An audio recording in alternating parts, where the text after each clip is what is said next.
మీ మోకాల నొప్పులకు ఎటువంటి సర్జరీ లేకుండా ఎపియాన్ పెయిన్ క్లినిక్ అందిస్తున్న అత్యాధునిక చికిత్స. నమస్తే, welcome to Suman TV. So చాలా మంది నిద్రలో కండరాలు పట్టేస్తూ ఉంటాయి. ఆ బాధ తట్టుకోలేనిదిగా ఉంటుంది. అసలు ఈ సమస్య ఎందుకు రాకుండా ఎటువంటి జాగ్రత్తలు తీసుకోవాలి? ఈ సమస్య బాగా ఉన్నట్లయితే ఎటువంటి ట్రీట్మెంట్స్ అందుబాటులో ఉన్నాయి? సో మన ఆహార నియమాలు ఎలా ఉండాలి? మన లైఫ్ స్టైల్లో ఎటువంటి చేంజెస్ చేసుకోవాలి?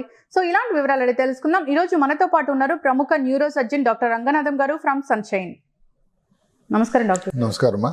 డాక్టర్ గారు, చాలా మంది కూడా నిద్రలో కండరాలు పట్టేస్తూ ఉంటాయి, స్లీప్ డిస్టర్బ్ ఉంటుంది. సో అంతేకాకుండా ఈ సమస్య మరీ ఎక్కువగా ఉంటే లైఫ్ స్టైల్ అంతా చేంజ్ అయిపోతుంటుంది కూడా. సో అలాంటి వాళ్ళకి ఏం చెప్తారు డాక్టర్? అసలు ఈ కండరాల సమస్య అనేది ఎందుకు? ఈ కండరాల సమస్యని ఆంగ్లంలో మజిల్ క్రాంప్స్ అని, మజిల్ స్పాజమ్స్ అని అంటారు. నిజానికి ఏమిటి, ఇది పెద్ద ప్రమాదకరం అని కాదు, ఇబ్బందికరం. ప్రమాదానికి ఇబ్బందికరం మధ్యలో తేడా ఏమిటి? ప్రమాదకరం అంటే హాస్పిటల్ అడ్మిషన్ అవ్వడం, పెద్ద పెద్ద పరీక్షలు చేయాల్సిన అవసరం ఇది లేదు. ఇబ్బందికరం ఏమిటంటే ఆ టైంలో నొప్పి వచ్చిన వాళ్ళకే తెలుస్తుంది ఎంత ఇబ్బందో. ఒక మాట చెప్పుకోవాలంటే, ప్రతి వ్యక్తి అక్కడ ఎవరు ఏ వయసు వారు, తెలివైన వాళ్ళు, చదువుకున్న వాళ్ళు కాకుండా ఏ వయసు వాళ్ళకన్నా కానీ ఏదో ఒక సమయంలో జీవితంలో క్రాంప్ అంటూ రాకుండా ఉన్న లేని వారు లేరట. అంటే అందరికీ వస్తుంది, ఏదో ఒక టైంలో వస్తుంది, అంత కామన్ ఇది. కాబట్టి దీని గురించి రెండు మాటలు చెప్పుకున్నట్టయితే, ఈ కండరం ఏమవుతుందంటే ముఖ్యంగా కాళ్ళలో వస్తుంది. అది కూడా కాళ్ళలో ఈ వెనక భాగం, కాఫ్ అని అంటాం, ఈ భాగాన్ని పిక్కల భాగంలో వస్తుంది. అది ఏమవుతుంది, సడన్గా ఒక కండరం బాగా కంట్రాక్ట్ అయ్యి దానివల్ల ఒక బొడిపులాగా తయారవుతుంది. కాళ్ళ కింద అసలు మనం ఆ టైంలో చూడడానికి కూడా కనబడుతుంది. ఒక్కోసారి మనం ఫీల్ అయినట్టయితే ఇంత గడ్డులాగా కనబడుతూ ఉంటుంది. ఎందుకంటే ఆ టైంలో అంత సంకోచం, సంకోచం అంటాం కదా, సంకోచం అంటాం ఇంకా తెలుగులో చెప్పాలంటే కంట్రాక్షన్కి. ఆ కండరం అట్లా అయిపోయిందనమాట. అంటే విపరీతమైన చెప్పలేనంత నొప్పి. ఆ నొప్పి ఉన్నప్పుడు నెమ్మది తగ్గేదానికి సమయం పడుతుంది. వాస్తవానికి దానికి చిన్న చిట్కాలు మనం చెప్పుకుందాం. ఈ కండరాలు నొప్పి రావడానికి, తీసిపడేయడానికి అన్ని వేళలా కాదు, కొన్ని ముఖ్యమైన కారణాలు కూడా ఉన్నాయి. ఉదాహరణకి కాళ్ళకి రక్తం సప్లై తగ్గింది. ఆయన ఎవరో స్మోకింగ్ అలవాటు ఉంది. ఈ కాళ్ళలో రక్తనాళాలు ఉంటాయి కదా, శరీరంలో ప్రతి అవయానికి రక్తనాళాలు ఉంటాయి. ఈ కాళ్ళలో రక్తనాళాల్లో కానీ ఏదైనా రక్త ప్రవాహం కానీ తగ్గినట్టయితే అథెరోస్క్లెరోసిస్ అంటే కొవ్వు పేరుకుపోవడం గాలో వచ్చేటువంటి ఇబ్బంది వల్ల ఈ నొప్పి, కండరాల నొప్పి వస్తుంది, స్పాజం వస్తుంది. మా న్యూరోసర్జరీ విభాగంలో ఇంకొకటి ఏంటంటే నడుములో నరాల మీద ఒత్తిడి, దానిని లంబార్ కెనాల్ స్టెనోసిస్ అంటారు. అంటే ఏమిటి, నరాలు వెళ్ళేటువంటి చోటు ఇలా ఉంటుంది. ఇది వెన్నుపూస అనుకోండి. ఈ చోటు కానీ ఏదైనా కారణాల వల్ల తక్కువ అయిపోతే నరాల మీద నొక్కేస్తుంది.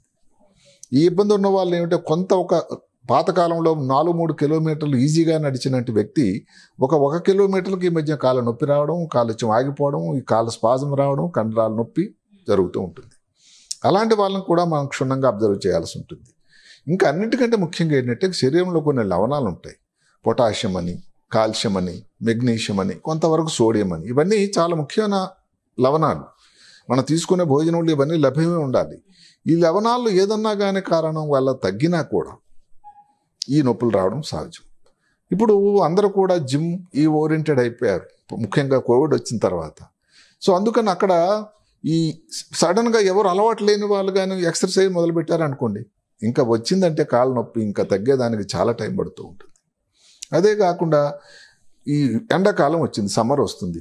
ఆ టైంలో ఎక్సర్సైజ్లు చేస్తూ ఉండేసరికి డిహైడ్రేషన్ వచ్చేస్తుంది. అంటే బాగా తెలియకుండానే వాటర్ తగ్గిపోతుంది శరీరంలో. ఈ డిహైడ్రేషన్ అన్నది కూడా చాలా చాలా ముఖ్యం. అదే కాకుండా అనుకోకుండా ఎక్కువగా ఎక్సర్సైజ్ చేయాల్సి వచ్చినా కూడా ఇలాంటి ప్రాబ్లం వల్ల కూడా ఈ క్రాంప్స్ వస్తూ ఉంటాయి. దీనికి ఏమిటంటే, ఈ క్రాంప్స్ వచ్చాయి అనుకోండి, ఏదైనా వేడి నీళ్ళది లేకపోతే తడిగుడ్డగా దాన్ని నెమ్మది పెట్టి కాపడం పెట్టినా నెమ్మది శాంతం అవుతుంది. లేదు మీరు వాష్రూమ్ వర్గాలు కానీ వెళ్ళగలిగినట్టయితే ఒక వేడి నీళ్ళ షవర్ తీసుకున్నా దాని ఉపశమనం కలుగుతూ ఉంటుంది.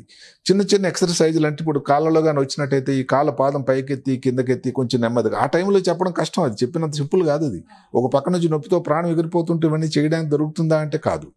మీరు కానీ కాళ్ళు కొంచెం పైకెత్తి ఈ కాళ్ళని పైకి, పాదాన్ని కిందికి కానీ పైకి కానీ చేయగలిగితే కూడా కొన్ని క్షణాలు తగ్గిపోతూ ఉంటుంది. అన్నికన్నా ముఖ్యమైనది ఏమిటంటే, కొన్ని పదార్థాలు రోజు తీసుకునే భోజనంలోనే ఈ లవణాలు ఉండేటువంటి ముఖ్యమైన పదార్థాలు తీసుకోవాలి.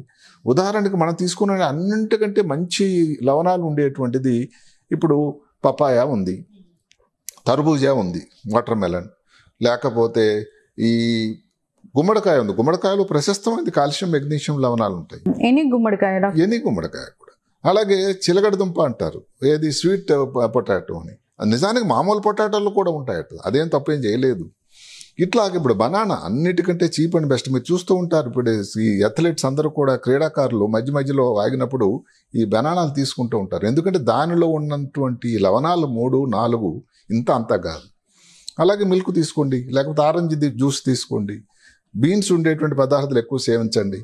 ఇంకొక ఫ్యాషన్ ఫ్రూట్ ఉంది, దాన్ని పెట్టి అవకాడో అంటారు. అంటే ఏమిటంటే క్రీమ్ ఫ్రూట్ అంటారు. సరే ఇది కొంచెం కాస్ట్లీతో కూడుకున్నది. మన ఇంటి దగ్గర రోజు దొరికిన అరటిపళ్ళు, మన ఊర్లో ప్రతి వీధిలో దొరికే అరటిపళ్ళు పుష్కలంగా ఉన్నాయి లవణాలు.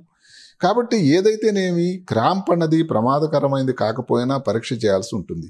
ఇవన్నీ చిట్కాలు మీరు చేస్తూ ఉన్నారు, తగ్గటం లేదు, మాటిమాటికి వస్తూ ఉంటుంది. ఇంతకుముందు ఎప్పుడో 2-3 నెలలకు వచ్చేది, ఇప్పుడు ఎక్కువ సార్లు వస్తుంది, ఫ్రీక్వెన్సీ ఎక్కువైంది. నీ కాల్షియం నార్మల్ ఉంది, పొటాషియం నార్మల్ ఉంది, మెగ్నీషియం నార్మల్ ఉంది, అయినా తగ్గట్లేదు. అప్పుడు డాక్టర్ గారి దగ్గరికి వెళ్ళి పరీక్ష చేయాల్సి ఉంటుంది. దానికి ఈ కాళ్ళలో రక్తనాళాలు వెళ్ళేటువంటి పరీక్ష ఒకటి ఉంటుంది, డాప్లర్ పరీక్ష అని. డాప్లర్ పరీక్షలో కూడా 2 రకాలు ఉన్నాయి.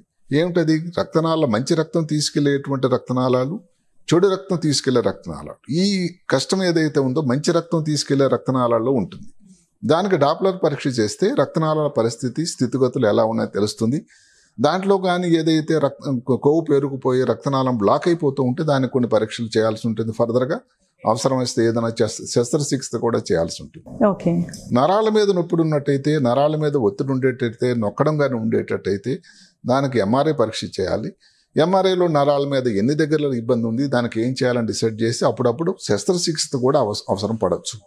సో క్రాంప్ అన్నది సింపుల్గా ఉన్న విషయమైనా, అందరిలో వచ్చేది అయినా కూడా మాటికి రిపీటెడ్గా వచ్చి డ్యూరేషన్ ఎక్కువ ఉన్నా, వచ్చి అదే కాకుండా అదే టైంలో కాలు వీక్ అయిపోయింది అనుకోండి, అంటే ఏమిటి నడవలేని పరిస్థితి అయింది అనుకోండి, అది ఇంకా ప్రమాదకరమైంది. కాబట్టి ప్రతిసారి కూడా క్రాంప్ను ఈజీగా తీసి పడేయకుండా క్రాంప్ అనే దాని మీద దృష్టి పెట్టి, ఏ టైంలో ఉన్న మామూలు కంటే హైడ్రేషన్ అనేది వాటర్ తాగడం కానీ, మధ్య కానీ, ఏదైనా చల్లటి వస్తువులు తేనీయం తీసుకొని పానీయాలు, తర్వాత ఈ ఫ్రూట్స్ మనం ఏదైతే చెప్పుకున్నామో ఇలాంటి తీసుకొని మీరు తీసుకునేటువంటి భోజనంలో దాని తాలూకా పెంపొందించడం, దానివల్ల మీరు ఆరోగ్యంగా ఉంటారు. క్రాంప్ రాకుండా ఉండడానికి ఆరోగ్యంగా సంతోషంగా ఉంటుంది. భయపడాల్సినంత అయితే లేదు, కానీ ఇబ్బందికరం అయితే ఉంటుంది సుమ. ప్రతి వాళ్ళకి ఏదో ఒక రోజున అనుభవం అయితే ఉంటుంది. ఎస్ డాక్టర్ గారు, థ్యాంక్ యూ సో మచ్ అండి. చాలా మంచి ఇన్ఫర్మేషన్. చాలా మంది కూడా ఈ క్రాంప్స్తో ఇబ్బంది పడుతూ ఉంటారు. సో ఇది నార్మల్గా తీసుకోవాలా లేదంటే సీరియస్గా తీసుకోవాలన్న డైలమాలో కూడా ఉంటారు. అలాంటి వారికి చాలా చక్కటి ఇన్ఫర్మేషన్ అందించారండి. ధన్యవాదాలు డాక్టర్ గారు. నమస్కారం. సో చూసారు కదండి, నిద్రలో మజిల్స్ అనేవి పట్టేస్తూ ఉంటాయి, చాలా ఇబ్బందికరంగా ఉంటుంది, చాలా మందికి నిద్ర కూడా డిస్టర్బ్ అవుతూ ఉంటుంది కదా. సో అలాంటి వాళ్ళు డాక్టర్ గారు చెప్పిన టెక్నిక్స్ అయితే పాటించండి. అంతేకాదు ఆహార నియమాలు కూడా పాటించండి. ఫ్రూట్స్ని కూడా యాడ్ చేసుకోండి డాక్టర్ గారు చెప్పిన విధంగా. ఇక ఎప్పుడైనా ఈ ప్రాబ్లం సీరియస్గా అనిపించినట్లయితే కనుక, అసలు తగ్గకుండా ఉన్నట్లయితే డాక్టర్ని సంప్రదించండి. ఇది వాళ్ళ టాపిక్. మరో టాపిక్తో మళ్ళీ కలుద్దాం.